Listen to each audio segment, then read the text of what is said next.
Hello and welcome to the Classic Car Weekly podcast, the sibling podcast to the popular weekly title. I'm this week's host, Jesse Billington, the staff writer, and I'm joined by our content editor, James Peen, for this one. It's going to be a short one as we're on a very short production week. But James, how are you? And importantly, how are the classics? Hello. No, I'm all good. Thank you very much. I think we're the two most organised out of everybody because we've got time on this Thursday afternoon before Easter to have a little chat. But yeah, we're all good. Did you get any work done to the cars over the weekend? Because I know you had sort of touted the potential opportunity to do it if the weather was kind, but did you get much done? I got some done. I switched tactics from the Beetle to working on the van because the weather was quite nice. So removed the rusty crash bars along the bottom sills, which pretty much disintegrated as I took them off. Fought for about an hour with a couple of seized bolts, got them off. They're now at the tip. And then, sanding down a few bits of ropey body work, a little bit of filler work, some primer, and it's ready for some paint. Hopefully this weekend if the weather stays nice. Fingers crossed for it. I don't think it's supposed to be quite as warm and sunny as it was last weekend, but it's supposed to at least be dry, I think, is what I've heard so far. But we'll see how that pans out. Yeah, but progress is good progress at least. Yeah, and I've got a few leads on some bits of the Beetle as well. There's a company that does a dynamometer, which would solve my charging issues for the Beetle, although it's £239. So I'm going to have to scribble some pennies away for that. But then if I do that, and I'm still waiting for my registration docs from the DVLA, that's coming up to 4 weeks now, which I believe is like the lead time. And then it should be drivable-ish at some point in the not too distant future. Ah, promising. So it'll be ready for summer then. Yeah, a summer. Yeah, maybe this summer, maybe the next summer. We'll see. Yeah. It's only been 5 years since I got that car, so I'm in no rush. Yeah, I was gonna say at this point there's no real sort of time limit on it if you've had it for 5. Yeah, I mean it was a good weekend actually. I wasn't expecting to need the sun cream I'd brought with me to Goodwood because everyone had been like, oh, it's supposed to cloud over, oh, it's supposed to start raining. I was like, I don't know. Forecast is still saying it could be a bit sunny for the weekend. So I sort of last minute grabbed a bottle of SPF and was quite pleased that I needed to crack it out actually on the Saturday. It was toasty through most of the day, and Sunday wasn't too bad either, really. It looked a great weekend from what I've seen online. Yeah, I mean, it was action-packed, that's for certain. I mean, we'll jump into the members meeting stuff now. I was hoping to have got a bit of stuff about Alpine. They were celebrating 70 years of that. They did have 70 Alpines going around the circuit, but it was mostly all the new A110s and A110Ss, which fine, but it's hardly a story for CCW. So that was a bit of a drop there. But I mean, there were some other great bits and pieces. And I mean, the full coverage is up in this week's issue out on shop shelves at the moment. There was the just all the general racing action. The GT3 shootout was really interesting. Some sort of modern-ish, almost not quite classics, sort of taking to the track from sort of their old motorsport days, which is quite fun to see. And drivers really giving it a go in those. They were on the limit, especially the GT3 Camaro. Frank Stippler on the edge with that, constantly fighting for traction. Bruno Senna out in his uncle's Formula One car from his first win at Estoril, 40 years on, I think it is now for that. And they got a few laps in. Unfortunately, being a 1980s Formula One car, it also proved to be a bit of a tricky customer. It sort of spun part of the linkage that runs its oil pump, so starved itself of oil. So thankfully, a rather quick-witted Bruno turned the car off before he did any major damage. And I think last heard from Lotus Classic, they'd managed to track down the one remaining bearing they need to reassemble the oil pump so it works. So they've been able to pick that up, have that air freighted. I don't know if they had it I think they had it air freighted to the UK quickly, rebuilt the car, and have now got it shipped out to Estoril to go and do a sort of proper on the day historic sort of recreation of Senna's run. So that was a story that actually developed after the weekend more so than the cross it. But it was great to see sort of Bruno there again with one of his uncle's engineers from that first win on Lotus's original F1 team. So it was great having a chat with Chris Dinage about sort of the fact that Senna's sort of legacy still lives on, and the fact that it's mad that he's back with the car and we're still sort of honouring it, which is quite good fun. And then just sort of a few other great bits from the weekend, seeing CEO Ford Motor Company out in a GT40, Sustainable Fuels making a great sort of run across the weekend. No one really having any major issues with those. And yeah, all in, it proved to be just another sort of corker of a weekend, the sort of the exact level you'd expect from Goodwood. And of course, we were talking just before we started recording about the SF Edge Trophy and Mark Walker's shunt in that 200 horsepower Dirac, which was shocking to watch firsthand. And then you sort of blink, and he stood up at the side of the circuit looking at a pile of things that once resembled a racing car. And you're sort of going, how did you do that? You were thrown out of the car, landed on your back on top of the tire wall, and now you're just sort of stood there looking mildly perplexed that your car is now disassembled. So that was the really impressive thing. If you've not seen the footage of it, I think it's out on Goodwood's YouTube channels now. So go and dig it up, look for the SF Edge Trophy race from the Sunday, and watch it. It's an impressive crash, and it's more impressive that he walked away from it. It's one of those things as well. I think that something like the members meeting, you see those cars being used how they're meant to be used. So if someone has a prang in it, it is quite catastrophic, but also it's what they were meant to be about, isn't it? Yeah, they all of these cars are sort of sports racing cars. They were specials. They were built in period to go racing or to set land speed records in the case of things like the Beast of Turin. And they are still used for that. And many of these guys drive them across Europe to take them to, there's a series of races for these veteran sports cars out in Europe, as well as one popular one in France that they sort of regularly trek out to. And I think, I can't remember if it's the Dirac or the Sunbeam, that like companies, or possibly a Peugeot or something, that companies have tried to buy off of them to put into historic collections. They've gone, no, I'm just going to keep using it and driving it and racing it and then driving it all the way back to the UK. I think Duncan is sort of famous for taking the Beast of Turin and just driving it to whatever event it needs to be at, which is insane considering it's something like a 40-litre inline four-cylinder engine that revs to 1,000 RPM. Yeah, I'm sure you feel the same way as I do, but I'd much rather see something like that being used than in someone's collection, sort of gathering dust, not turning a wheel. Oh yeah, I'd much rather see it being used. And also I know that especially when it comes to the VSCC guys, they are so passionate about using and showcasing the cars, and they don't mind them getting used and a little bit abused. And I know that sort of speaking to some of the other racers around the paddock after that incident, they said, "Oh yeah, we've already spoken to Mark. He's going to be back with it next year. Like rebuilding's all he's already sort of figuring out how he's going to rebuild it because it is a very quick and very competitive car. I think it's always sort of a front runner alongside Julian Majoub in the Sunbeam Indianapolis. Like those two are the quick cars. The Dirac is a bit harder to get off the line because it's got such a steep gear ratio, but once it's up to speed, it's good. I think that was the thing that really bit him when he was a bit wide on the grass, was just all of a sudden the engine came on song, developed all of its torque and just simply sent it straight to a live rear axle with no differential. And yeah, it's nearly unrecoverable at that point. I mean, watching the footage of that, you can see it's all going sideways, isn't it? As he goes into that, but you think that's not going to end well.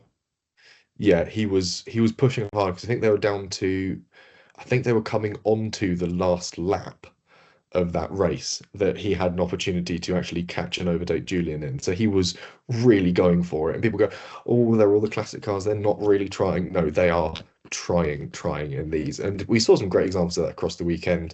The two DB4 GTs, the Dario Franchitti and Harrison Newey cars at the front of the Moss Trophy were on the limit of traction the entire way around the circuit. Both cars just perfectly sort of power sliding in sort of harmony. Another great one was the Gurney Cup, which while it was sort of run under safety car for a lot of it, annoyingly, the final 20 minutes turned out to be a bit of a sprint race after they essentially sort of stopped the entire race, did the driver change on the grid, and then set off again because the Ferrari 206S, I think it's a Dino technically, was at the back of the field by this point. But it had qualified quite well. Its first driver just hadn't had a great amount of success in the field. So when they swapped in German touring car ace Frank Stippler, all of a sudden, sort of fortune turned around, and this guy was sort of overtaking two or three cars a corner and went from back of the field to the lead and the win in that car. And it was incredible to watch. And I watched that one, pretty much stood in the pit building, just sort of watching on the big screen, just as the cars would sort of come thundering past. And each time you'd hear sort of the wail of two Ford GT V8s and a couple of the sort of other cars coming through, usually a Chevron or something. And then you'd get the distinct note of the Ferrari come through. And each time the Ferrari would come through and you'd hear it a bit sooner and a bit sooner. And it was, you were sort of like, oh, he's making progress, he's making progress. And it was just one of those things you go, he is not holding back. Admittedly, that car I think is technically a sort of recreation or a historic homage to the original car, because the original ones are squillions of pounds, and I don't think he'd be pushing them quite that hard. But the GT40s and the Chevrons certainly are the original historic machines, and no holds barred. I mean, someone like yourself as a petrol head, members meeting, sounds like you enjoyed an awful lot of racing this that weekend. Oh yeah, the amount of racing you get and the amount of on-track action. If you just like cars going fast and you like cars properly on the edge going fast, nothing else really comes close. That's why I enjoy classic racing, is because the cars always have such a lower threshold of traction. You just get that bit more action. I think that's why a lot of the touring car drivers like it as well, because it's very similar to BTCC in the fact that there isn't that sort of stratospheric level of grip that you get from F1 and IndyCar and sort of the upper echelons of GT3 racing. You have to actually drive the cars to get the most out of it. Jake Hill absolutely loves coming back to Goodwood. He's BTCC champion. I think he's back to back at the moment. And he won the Win Percy Trophy Ford Escort RS 2000 and was, again, having a whale of a time doing it. And again, really good race against a three-time Le Mans winner, Andre Lotterer, in a Volkswagen Golf GTI. So it's drivers really going for it. And they are going for it for personal glory. And as a result, you get that sort of really high level of excitement. It's just sort of one of those things that I get a bit too excited about and talk a bit too long about. But anyway, that's a bit of a scoop from behind the scenes at the Goodwood weekend. Obviously hung around on the Saturday night as well for the fireworks, which is quite nice. And all in, just a really sound weekend. If you're ever contemplating doing members meeting, give it a go at least once. I'd say the bug will bite, and I think they've already announced tickets or sale dates for tickets and the dates for next year as well. So now's the time to sort of put it on the to-do list and put it on the shopping list. Yeah, it's a mind to do this for next year, definitely. Maybe we'll swap out who gets to go along and write about it. We'll see if I want to Oh, relinquish the page space. I don't think we should make you relinquish that. You're too enthusiastic. I just love it too much. It'd be like asking me to not do Silverstone Festival. It'd be exactly the same problem. I'm like, oh, but I enjoy it. I just like sort of if you just sort of left me with my camera and a photographer's tablet, I'd happily spend the entire 2 days just walking laps of the circuit, taking photographs of everything, and then come back with sort of like 8 terabytes of images to sort through before press day. I think I was up till 2 a.m. on Monday getting everything turned around, so we were ready to go. So, but yeah, I do it out of a passion more than anything. I think that's the important point. Anyway, from one man's collection of photographs to one man's collection of cars, and this is our lead news story this week, which is a barn find stash that's come up for sale. Yeah, it's one of those things. I mean, we get shared an awful lot of barn finds, and we find a lot ourselves. But something of this sort of magnitude in England's quite a rare thing. So this is a Tewkesbury Auction Centre are selling a once in a lifetime haul of British classics. They conservatively said it was 170 to start with, but it's now looking like more than 200 from one man's collection in South Gloucestershire. So it's one of those things as well. It's like one of the worst kept secrets as well, because people have known about it for quite a long time. I know Urban Explorers have posted videos of it on YouTube, and our own Danny Hopkins, editor of Practical Classics, visited it himself back in 2013. So it's one of those things that people have known about, but the fact that it's come to light now and that everything's for sale is quite big news. I've had a flick through on Tewkesbury Auction Centre's Facebook page. They've got a lot of photographs up on there of a few things that are floating around, but I'm waiting for the full list to come out because the pictures I don't think do justice to quite the scale of it. Until you see sort of like a full itemized list, you're not going to really realize exactly what's hiding in this. I mean, we get the odd barn find come through. Anglia car auctions have a bit of a knack of digging them up, but not sort of nearly 200 or so in one go is incredible. Plus, it's all the motoring ephemera that's going with it. It's all the road signs, the pumps, the bits and pieces, the parts, the body panels that are sort of also in this bundle. It's incredible. Has there been anything that's jumped out to you as sort of an absolute must-have out of this barn find collection? If you had the time and the money to resurrect a barn find.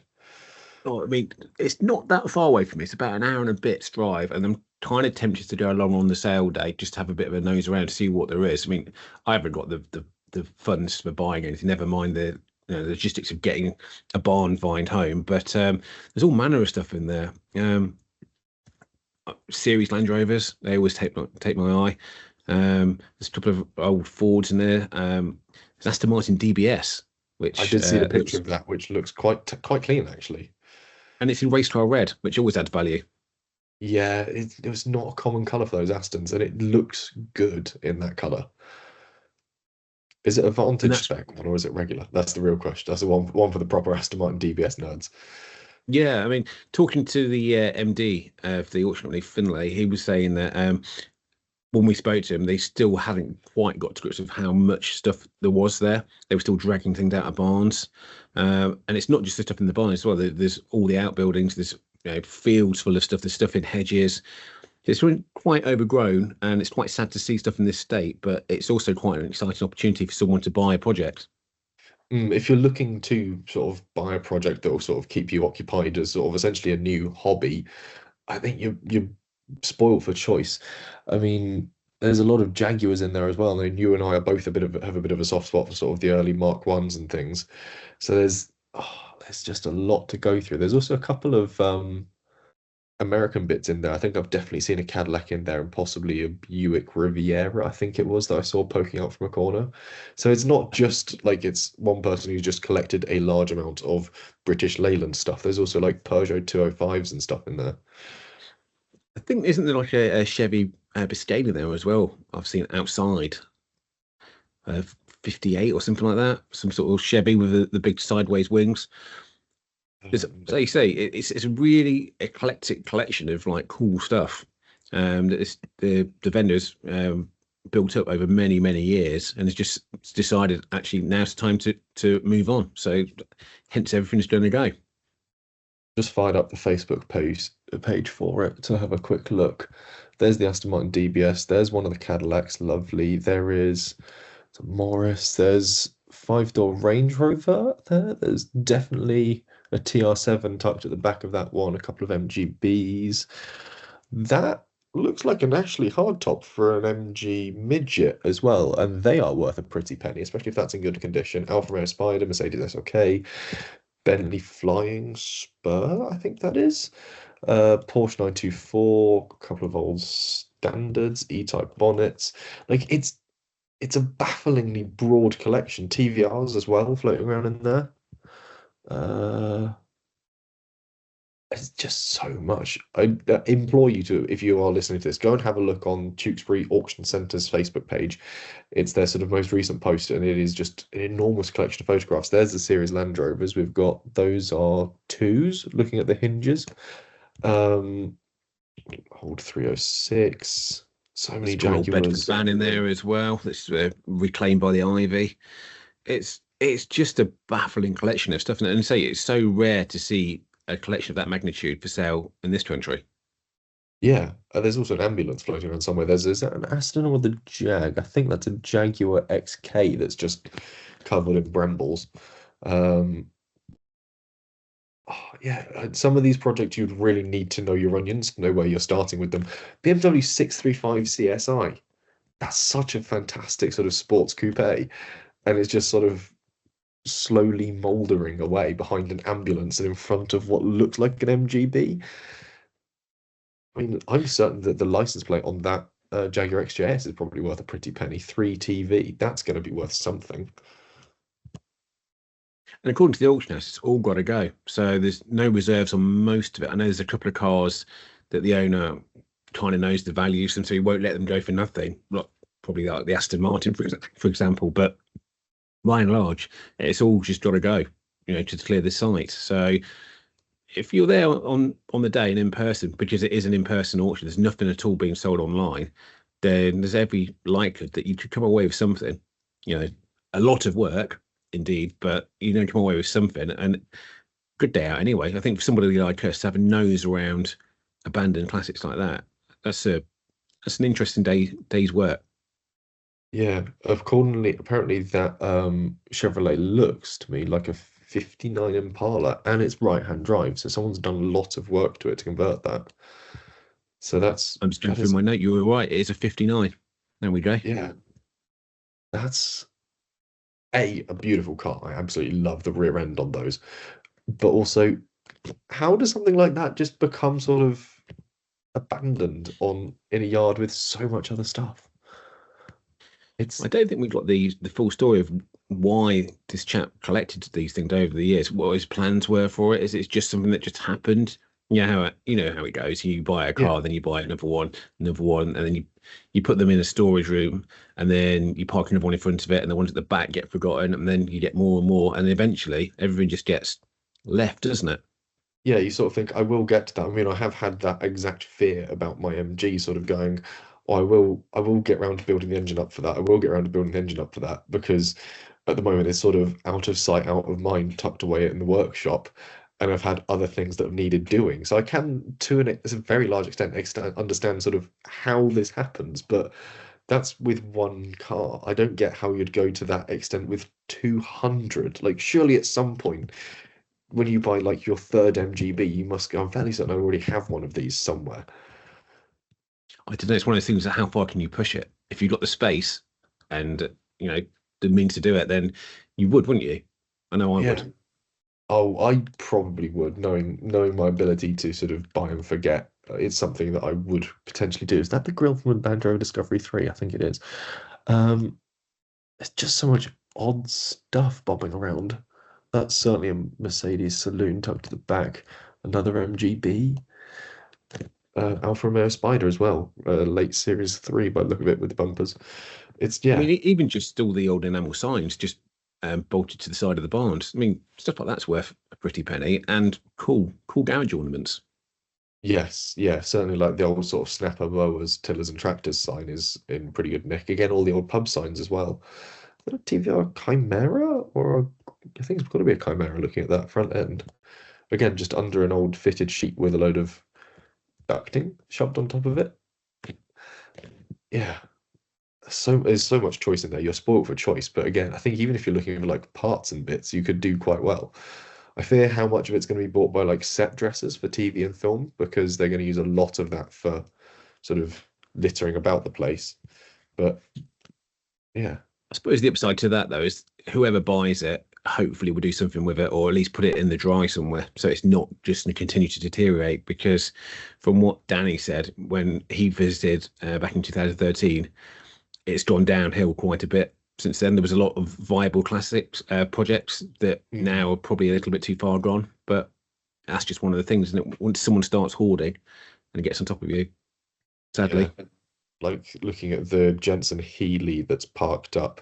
I mean, they weren't great for rot in the first place, and this one obviously hasn't been stored in the best conditions, and you can see it's missing panels already, and it's just starting to sort of dissolve away a bit. And you look at the blistering creeping up the side of a 500 SL Mercedes parked next to it.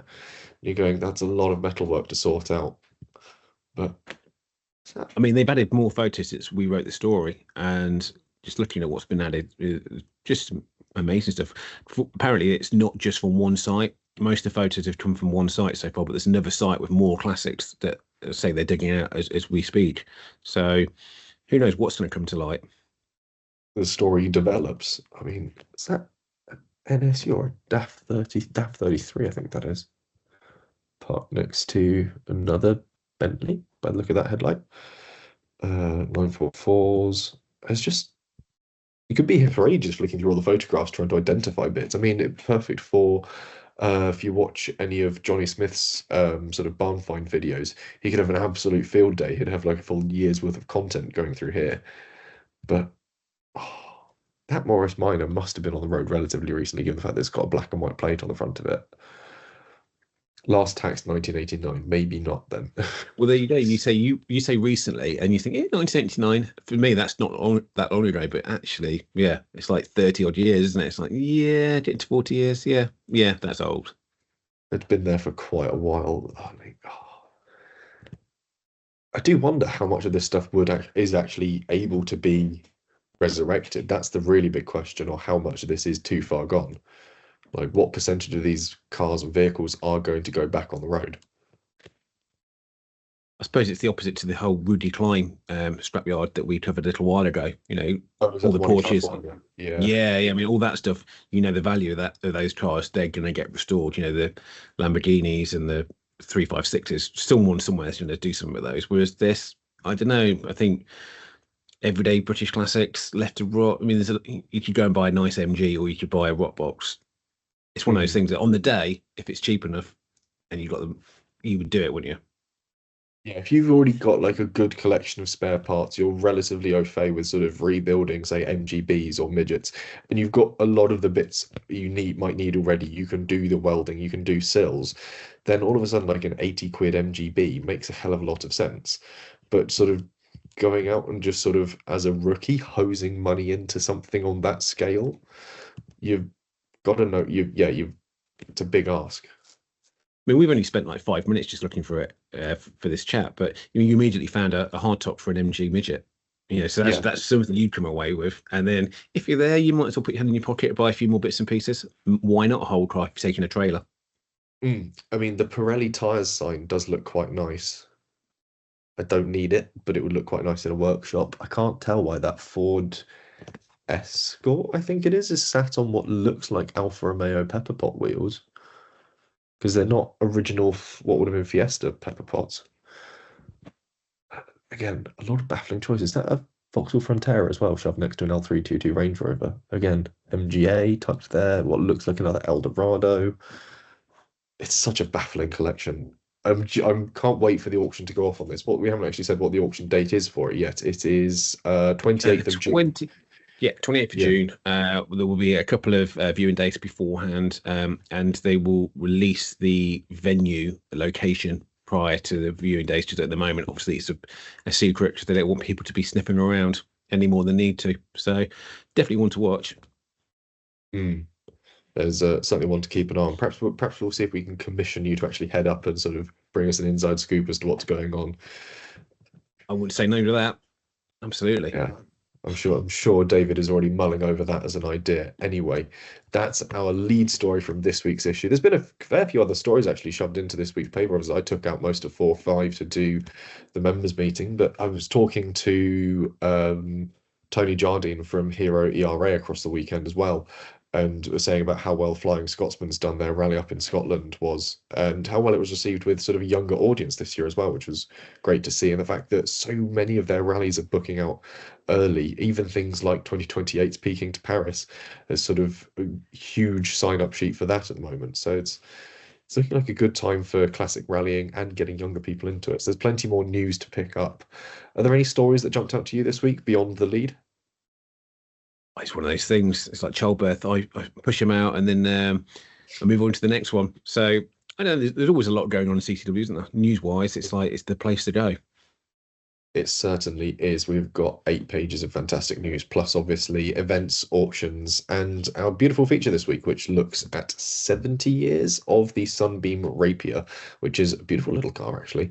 I quite like the 70s version of that. I can't remember what the 70s spec was called on those. Was it the H120, wasn't it? Was the final edition of the Sunbeam Rapier. So yeah, plenty to enjoy in this week's issue. But like we said at the start, it's a 3-day production week for us. We are all a little bit busy and a little bit under the cosh when it comes to time. So we'll go and crack on with getting some bits ready for next week's issue as well, because that's obviously reduced by the double bank holidays we're sort of in the run up to. So James, I'll leave you to crack on. And have you got anything planned for this weekend? A bit more work, or is it just going to be Easter chocolates?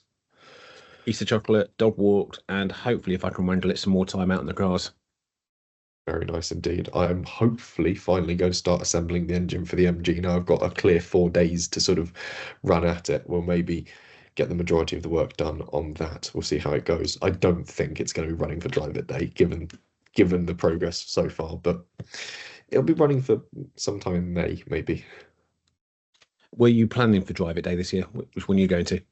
I'm off to the Bicester Scramble. Actually, I had my ticket arrived for that last night. I emailed their media chap and was like, "Oh, by the way," and so I've had my ticket coming for that, which is always a great event to be fair. And I do enjoy the Bicester ones because it's sort of perfectly located for all of my friends from sort of the car photography and car media world to sort of conglomerate to. So it's nice for that. Where are you off to for yours? I'm doing the Crush Box one again. Last year it was in Dawlish, which was really nice, but they've moved to Teignmouth this year, just down the road. So I should be doing that, and I'll probably take the family as well, so they can wander off, do the beach and what have you, and I can wander around, look at cars. Sounds like the perfect opportunity. Obviously, there are plenty of other options for Drive It Day, and we've got the issue that's coming out or the one we're working on and will go to press later today for the coming Wednesday, will have 50 ideas and options and events that are on a cross driver day, from runs and rallies to just simply places that are open for coffees and classic car meets. So be sure to pick that one up and give that a read. But that is all still to come when it comes to Classic Car Weekly. Otherwise, James, thank you very much for your time today. Thank you very much. And of course, we'll be back with a new issue and a new edition of the Classic Car Weekly podcast.